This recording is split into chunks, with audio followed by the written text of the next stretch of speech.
Papa hung Mama at dawn. The drifter shot the Tyrant and took the Orphans west. The boots stop moving. The rope groans. Somewhere a child swallows a sob but doesn't let it out. Her bare feet hover for one last moment. Then the body drops. The sound is soft, like grain spilling on a wooden floor. The boys flinch. Ruth doesn't. "Say goodbye," Sheriff Clay says, not turning around.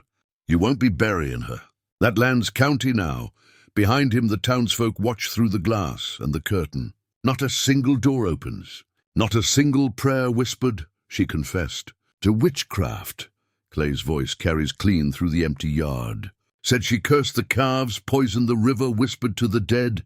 She never said that. Ruth mutters. "What's that?" Clay turns. Ruth stares up at him. "She never said that."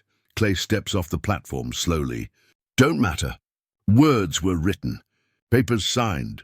The boys grip Ruth's skirt tight. One's shaking. The other's jaw is clenched so hard it looks locked. Ruth doesn't blink. Clay leans in close. "You got her eyes. Same mouth too. Best keep it shut." Ruth doesn't answer. He straightens, eyes drifting toward the hanging body. "Sun's coming up. Don't stand there too long. Shadows'll start thinking you belong." He walks off, dust rising behind his boots. The crowd behind windows disappears. One curtain drops too slowly. The gallows creak again. The rope sways gently, tugged by the wind or something older. A bird cries from somewhere above. The boys still haven't looked. Ruth puts her hand on the younger one's neck and turns his head down. "We're done here," she says. The older boy whispers, "Mama gonna wake up?" "No," she says. He swallows. "She said the ground doesn't let go." "It doesn't," Ruth says. "But we do." She leads them away from the platform, through the rising dust, barefoot. Their prints vanish fast behind them. The wind takes them. The gallows remain. No one follows. The sun rises slowly and silently, stretching its shadows long across the broken earth. Mama sways above it all, not still, not gone. Just there, Ruth doesn't look back. But the rope does. The rope still moves. The dirt crumbled like ash between their fingers. No shovel, just hands and a piece of tin. Ruth worked quietly. Her brothers sniffled but didn't speak. The grave was shallow. Couldn't be helped. The ground fought them. "Don't mark it," Ruth said, "but they'll dig her up again." The older boy wiped his nose. The younger looked back at the gallows. "She gonna stay down?" "No," she said. "But we don't help them find her." A creak came from the well. Ruth stood. Her fingers bled. A man leaned against the stones, long coat, dust-caked boots, left leg favoring the right. His hat shaded his face. "You from town?" Ruth asked. "Nope. What do you want?" "Water. Ain't none left." The drifter looked at the bucket, upside down and bone dry. "Ain't after water." "Then what?" He looked at the sky. "Just silence." Ruth squinted. "This land doesn't have much of that." The man didn't move. Her brothers back behind her, one still clutching the tin, hungry. The little one asked. The man shook his head. The boy held out a shard of biscuit anyway. "It's old but still got crumbs." "Appreciate it," he said, but didn't take it. Ruth crossed her arms. "You lost?" "Maybe." "You watched the hanging?" "No." "Then why are you here now?" He looked past her toward the grave. "I knew your daddy once." She flinched. "He's dead." The drifter nodded. "So's my brother." "Same year." She stared at him. Her hands trembled but didn't drop. "What was his name?" "Doesn't matter now." "Sure it does." He didn't answer. She stepped closer. "You're one of Clay's?" He scoffed. "That bastard doesn't own everyone. You talk bold for someone with no badge." He looked down at the well again. "Badge don't mean nothing but weight around the neck." Ruth stared long. "You got a name?" "No." "Then keep walking." He nodded once, then turned toward the sheriff's land. "No map, no horse. Just dust and limp. Where you going?" The younger boy asked. "Nowhere," he said. "Looks like somewhere." Maybe. He walked slow. Didn't look back. That night, Ruth sat alone beside the fire, arms around her knees. The boys slept. The grave looked darker than before. And at the edge of the sheriff's field, she saw him, just standing, watching, no weapon, no sound. Not even the wind moved. The piano played something slow and smug. Clay's parlor stank of burnt pork and cigars. Men in uniform filled their cups. A roast sat under lantern light, its skin glistening like lacquered bark. Clay raised his glass. Another devil driven out of this land. Laughter bounced off the walls. Boots scraped wood. A judge leaned back in his chair, mouth full. She hexed cattle, they said. They always do, said another. Until they stopped breathing, Clay grinned. She stopped. A door creaked open. Dust spilled across the floor like ash. The music stopped. The drifter stepped in, coat dirty, boots louder than the piano ever was. Evening, he said. Clay squinted. You lost? No. Don't recall sending an invite. Didn't need one. Then state your business. The drifter looked around. You hung an innocent woman. The room went still. Clay tilted his head.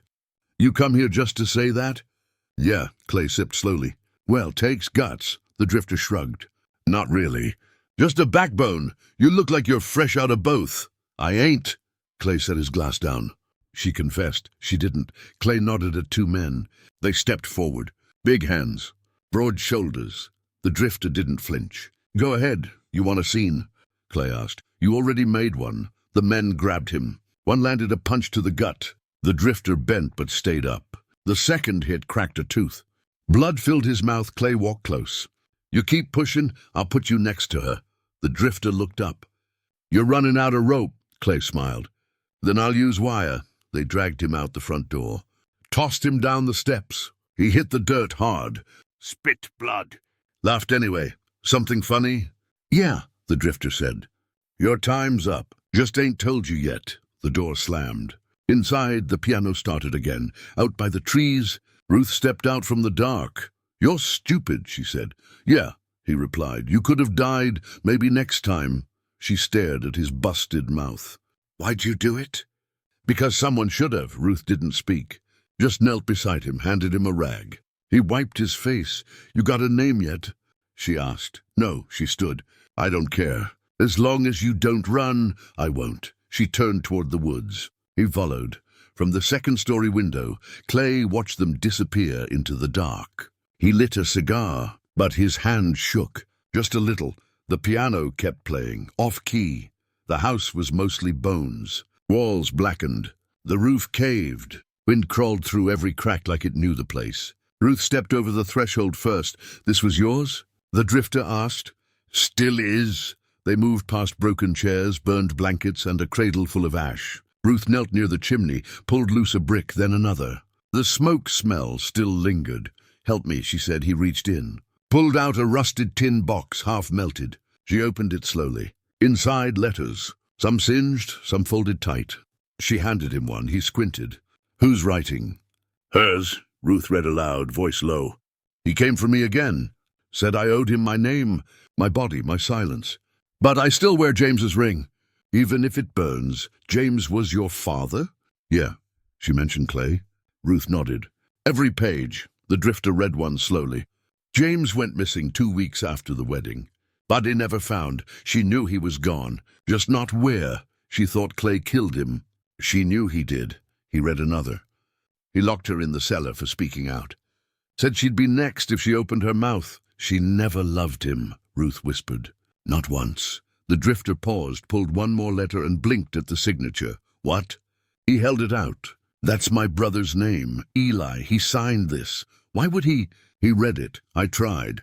I got her to the fence line, but he caught us. Told me if I came back, I'd be buried behind the chapel. If you find this, tell my brother I didn't run.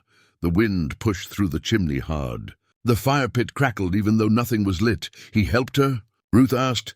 Died for her. They stared at the pile of letters. This land, he muttered. Don't forget, Ruth stood. Then neither do we. She took the box, dumped it into the hearth, struck a match. Flame caught quickly. The letters curled fast, blackened edges licking up like fingers. The wind screamed once more. A crack above. Dust fell from the beams. Time to go, he said. They stepped outside, but behind them the fire didn't stay in the hearth. It moved, climbed, glowed against the dark. The house whispered something. Neither turned to hear. Ruth woke to silence. No breath, no shifting straw. Just cold air and an open barn door. Her fingers reached beside her. Nothing. She shot up. Thomas, Eli. Gone. She ran outside. Fog hung low. No prints, no trail. Just a paper nailed to the post. Clay's boys now. Preacher says so. The scream ripped out before she could stop it, loud enough to make the crows lift off the trees. She sank to her knees. The drifter came running. What happened? They took them. Who? Clay's men. Said they're his now. He read the note. Crumpled it. We can get them back. He'll kill them. Not if I kill him first. She stared at him. You sure about that? He nodded. Yeah, back inside she opened a crate. Pulled out a revolver wrapped in linen. Clicked it open. 3 bullets, that's all? And this. She lifted a rusted blade. Bent but sharp.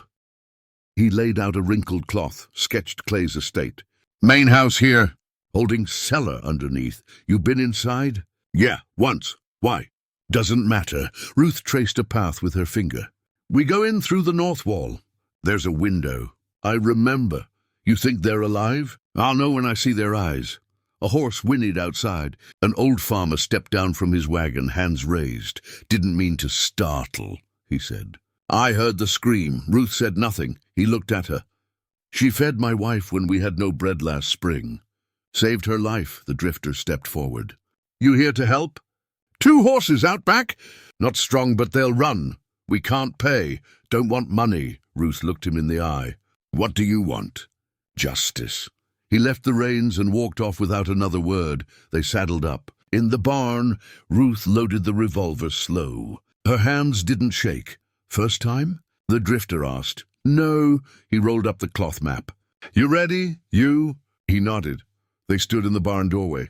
Night was pulling back its coat. The moon looked tired. She turned once. Looked back at the hay, the rag doll on the floor. Then turned forward. We go quiet? She asked. No, he said. We go loud, she smiled. Good. They rode out, not hiding, not sneaking, just coming. Dust rising behind them like smoke from a promise kept. The parlor window creaked as they slipped through. Ruth landed first, knees bending, breath held. The drifter followed, slower, wincing. Don't touch anything, he whispered. Ruth glanced around. She used to sing in this room. A clock ticked once. Nothing else moved. A fire burned low in the hearth. Portraits watched from the walls. They moved toward the stairs. Ruth paused, closed her eyes. Mama. Footsteps echoed above. The cellar door groaned somewhere underneath. The drifter tilted his head. They're down there, he said. How do you know? I remember that smell. A floorboard creaked. Clay stepped into view at the top of the stairwell, gun raised. Vest tight. Face calm. You brought her here to die too? He asked. The drifter didn't blink. You already killed her once, Clay smiled. You want the boys? Take 'em. They're praying with a good book and a dead possum. Ruth's breath caught. Clay's finger twitched. The shot cracked. Wood splintered. Ruth fired back. Missed. The drifter dove. Clay hit him in the side. Ruth screamed. Fired again. This one caught Clay's shoulder. He staggered, swore. The drifter crawled toward the stairs. Fired from the ground. Hit Clay's leg. Clay stumbled down 2 steps. Should have stayed in the dirt, Clay growled. He raised the barrel. Ruth rose behind him. He was never in the dirt, she said. Clay turned. She shot him in the throat. He dropped the gun. Hands to neck. Blood poured through his fingers. He tried to speak. Just air and gurgle. He hit the floor with a thud. Oak-soaked dark beneath him. Silence, then a voice from below. Is he gone? One of the boys asked. Ruth stepped over Clay's body. Opened the cellar door. Her brothers blinked against the light. Thomas ran first. Ruth dropped to her knees as he crashed into her. She held him tight. Eli followed, slower, still shaking. Dead possum's gone too, he said. The drifter groaned. Ruth turned. Oh, we need to get out. You first, he said. She reached for him. You're bleeding. You are too. I'll live. Hope so. She helped him up. He took a step. Nearly fell. She caught him. We're not done, she said. Almost. He nodded toward the door. You lead. They moved slowly. One brother on each side. Ruth is behind them. Clay's eyes stared up from the floor, still wide. None of them looked back. The house groaned. Something settled deep in the walls. Outside, the air was cold. The sun had not yet risen. No one blocked the road. No lawman, no questions. One old woman left a loaf on the wagon seat. For the girl, she said, eyes wet. Ruth lay in the back, wrapped in an old quilt. Blood on her side, but dry now. She watched birds circle high above the hill where the gallows once stood. She's free now, she whispered. The drifter rode beside the wagon, one hand on the reins. His shirt was stiff with dried blood. Jaw was clenched against the ache. He didn't look back. The younger boy tugged his sleeve. "Where we going?" "Where the sky don't judge and the land don't whisper," he said. The older one looked at Ruth. "You okay?" "Not yet," she said, "but I will be." They passed the church. The doors were shut. Past the parlor. The piano inside sat quiet. Ruth closed her eyes. "Mama would have liked this." The drifter gave a nod. They rode slowly, wheels creaking, horses steady. The air felt lighter. The dirt smelled clean. Behind them the gallows stood empty. Just wood and rope now. The wind blew softly across the valley. The rope still swayed, but only with the breeze.